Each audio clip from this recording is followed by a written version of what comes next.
Hi, and welcome to the Good Health Podcast. I'm your host, Nicole Good, a registered nutritional therapy practitioner and functional medicine practitioner.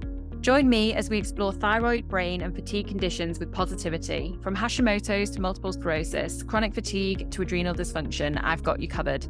With expert advice and tips to help you take action now and inspiring real patient stories from successful individuals who refuse to let their health hold them back. Start your journey to good health today. And don't forget to come and join the conversation on Instagram at good_health. That's GOODE. Or visit my website at nicolegoodhealth.com to find out more. Welcome to today's episode of the Good Health Podcast. I'm Nicole Good. I'm your host and I'm a functional medicine practitioner.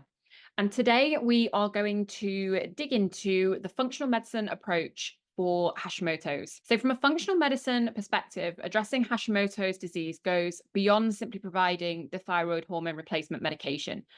And while medication, which is typically your thyroxine, maybe levothyroxine, is crucial for managing hypothyroidism, functional medicine practitioners consider a more comprehensive approach to address a lot of the underlying factors that can contribute to the autoimmune response and to the thyroid dysfunction. And several reasons may explain why Hashimoto's patients may not always see optimal results solely from taking the medication. And this is something that comes up a lot for me. I have a lot of conversations around people who say that they are taking the medication, but they're just not feeling, they may be feeling a little bit better, but they're not feeling as good as they were hoping that they were going to feel when they started taking the meds.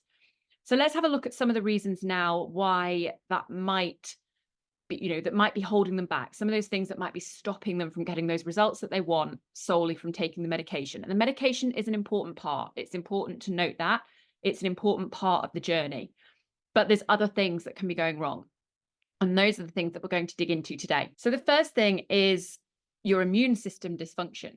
So as well as having hypothyroidism, if you have Hashimoto's, you also have an autoimmune condition where the immune system is attacking your thyroid gland. So you've got to address the immune system dysfunction. This is a key part within functional medicine for dealing with Hashimoto's.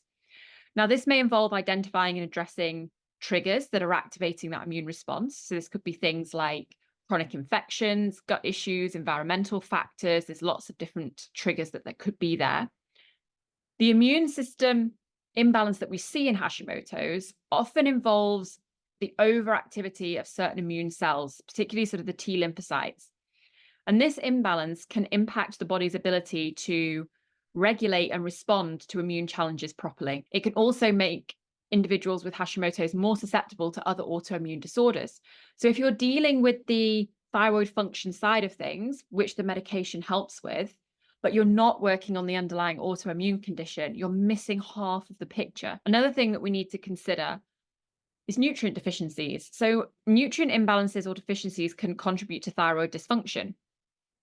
In functional medicine, we assess levels of essential nutrients, and we may recommend dietary changes to optimize that nutrient status, or in some cases, we may need supplementation.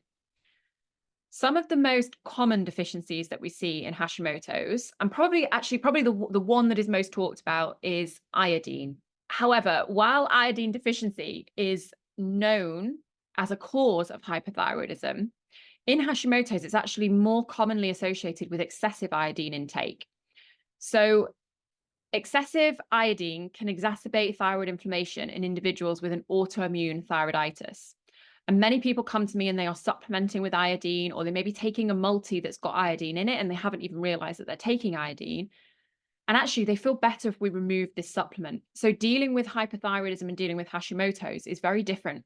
And this is why it's really important. And I always ask everybody, even in DMs when I'm just having a chat with somebody on Instagram, I always say, do you know if it's Hashimoto's or just hypothyroidism? And it's really important because the approach that you take is different depending on what you've got. And this means you need to have those antibodies tested, which is not always easy to get done in conventional medicine, but really important to make sure that you've had full thyroid panels done and you know whether it's Hashimoto's or hypothyroidism. So another of the nutrient deficiencies that we look at is selenium. So selenium is essential for proper function of enzymes that are involved in thyroid hormone metabolism.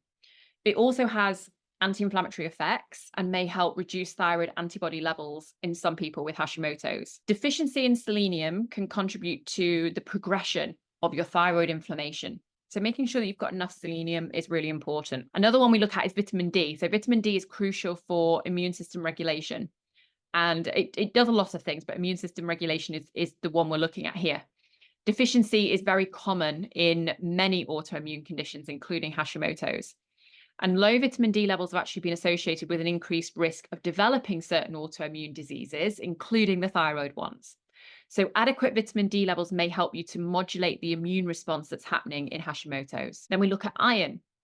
So iron deficiency is quite common in individuals with hypothyroidism. This could be due to the Hashimoto's. It can also be due to other causes.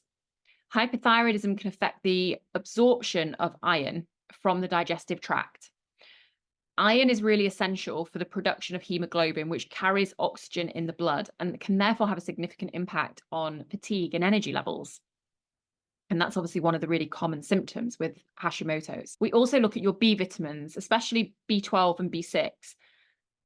The reason for this is hypothyroidism, including that resulting from Hashimoto's, can affect the stomach's ability to produce intrinsic factor, which is necessary for absorbing vitamin B12. So we see a bit vitamin B12 deficiency quite commonly. Additionally, B vitamins also play a role in that energy metabolism, and deficiencies can contribute to the fatigue and the other symptoms that we associate with hypothyroidism or Hashimoto's. We also look at zinc. Zinc's really involved in thyroid hormone synthesis and is necessary for proper immune function. Inflammation and malabsorption that is associated with Hashimoto's can contribute to that zinc deficiency. So that's one we always look at as well. And then we also look at your omega-3 fatty acids. These are the things that are found in fish oil. These have huge anti-inflammatory effects and may help reduce autoimmune responses. So in individuals with Hashimoto's, an imbalance of omega-3 to omega-6 fatty acids can contribute to inflammation because omega-3 is anti-inflammatory, omega-6 pro-inflammatory. So really important to make sure that we've got the right balance of your omega fatty acids. So that's your nutrient deficiencies. That's another thing. And obviously there's more, but they're the most common ones that we see in Hashimoto's. So we've got that immune system dysfunction. We've got the nutrient deficiencies. The next thing that we look at is your gut health. So the health of your gut is closely linked to autoimmune conditions. Intestinal permeability, or leaky gut, as some of you may have heard it called, is where the intestinal barrier becomes permeable, and this can contribute to autoimmune responses. Functional medicine aims to address gut health through, we look at dietary modifications, we address certain gut health conditions, so things like SIBO, dysbiosis, we balance the gut microbiome, and we support the gut and intestinal health. So that's another area where functional medicine can really help people with Hashimoto's. We then need to look at inflammation. So chronic inflammation is often associated with all autoimmune disorders, and Hashimoto's, as we know, is the autoimmune hypothyroidism. Functional medicine practitioners will work to identify and reduce sources of that inflammation. That might be through dietary changes, stress management, looking for chronic infections, all the different things that can cause inflammation within the body, as well as the general chronic inflammation that impacts the autoimmune response in Hashimoto's. Hashimoto's also causes inflammation in the thyroid gland, and this inflammation can contribute to the release of thyroid hormones into the bloodstream, which can lead to temporary hyperthyroidism, followed then by subsequent hypothyroidism. This happens as the thyroid tissue is damaged. So that inflammation can cause that hyperthyroidism. We get damage to the thyroid gland and we get hypothyroidism. So we can fluctuate between the two. And this is sometimes why people with hypothyroid will have hyperthyroid flares.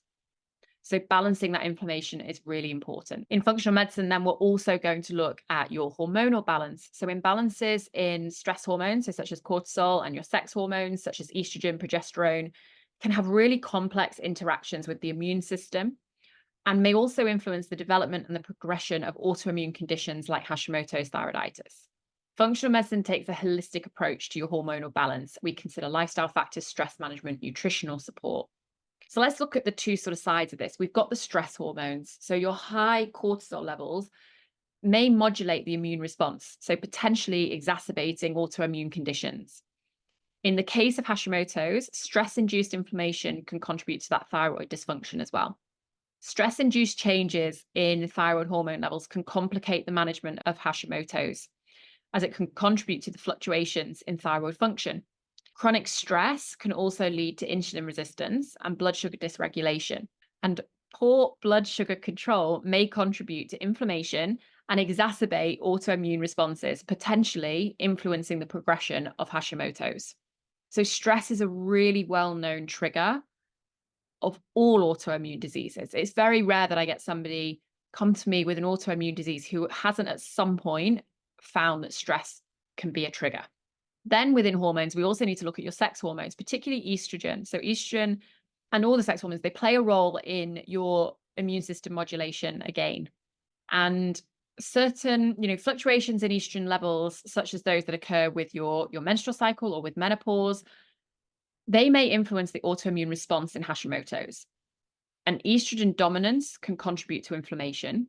And that's something that we see connected to thyroid patients quite a lot. Sex hormones can also affect the binding of your thyroid hormones to the carrier proteins in the blood. So changes in sex hormone levels can influence the availability of thyroid hormones for your body, which impacts thyroid function and can potentially exacerbate symptoms in individuals with Hashimoto's. Sex hormones can also influence the production of inflammatory cytokines, and that can contribute to systemic inflammation, so affecting the progression of Hashimoto's and potentially triggering thyroid flares. So looking at your hormonal balance is really, really important and a key part of the process. We also then have to consider environmental toxins. So exposure to environmental toxins such as endocrine disruptors can contribute to these autoimmune conditions. And functional medicine may involve assessing and minimizing exposure to toxins in the environment and supporting your detoxification pathways. So things like heavy metals, organic pollutants, plastics can all be environmental toxins that can impact your thyroid health. And this is a really big area. So we're going to dig into this in more detail in an upcoming episode because there's so much that we could talk about around the environmental toxins. So then we have food sensitivities. So certain foods can trigger inflammation and exacerbate autoimmune responses in individuals with Hashimoto's. Functional medicine practitioners may recommend an elimination diet or food sensitivity testing to identify and assess potential triggers. However, food sensitivities vary dramatically among individuals, and there really isn't a one-size-fits-all approach to this. It's also really important to cut out as little as you personally need to, because diversity in your diet is one of the key things that you can do to support autoimmunity. Restrictive diets for too long can impair your health, so finding out the food triggers that impact you personally is really important. That being said, there are some common ones that we look at within Hashimoto's patients, and those are things like your gluten, your dairy, your nightshades, your processed foods and additives, sugars, and there's more in there as well. But really important not to stay on a restrictive diet. So I see people coming to me a lot where they've been on something like AIP or an elimination diet for a long, long time. And at first, maybe they felt better. But then what they found is actually now they no longer they're feeling either worse or they've hit a plateau and they're not getting any better. And that often is because now actually that really restrictive diet is now impacting other areas of your health, particularly gut health. And we know the gut health is heavily linked to your immune health. So it's really important that we use those restrictive diets as a temporary thing while we find the root cause or find the particular food sensitivities that you have as an individual. So don't just go on a restrictive diet, stay on it for a long, long time and think that's the answer, because it's not. It's personalizing the dietary plan for you as an individual that's going to work. We then, of course, also have genetic factors. And understanding the genetic factors that influence autoimmune conditions can guide personalized protocols in functional medicine. Now, of course, we've got, all the lifestyle side of things, the diet, the sleep, the stress, hormones, all the things we've talked about. And the environmental factors are a huge part of the issue. But the genetic factors do play a part, and they are something that we need to consider. So individuals with a family history of autoimmune thyroid diseases, including Hashimoto's, may have an increased risk of developing the condition. So if you've got family members with Hashimoto's, you might want to protect yourself. We can work from a preventative way to try to push back any autoimmunity that is within you and hopefully prevent you from developing the Hashimoto's in the first place. Or it might be a case of you've got Hashimoto's and you want to protect your children and try and prevent them from developing the condition. So it's really important to know if there's a family history of autoimmune or of Hashimoto's going on in the family.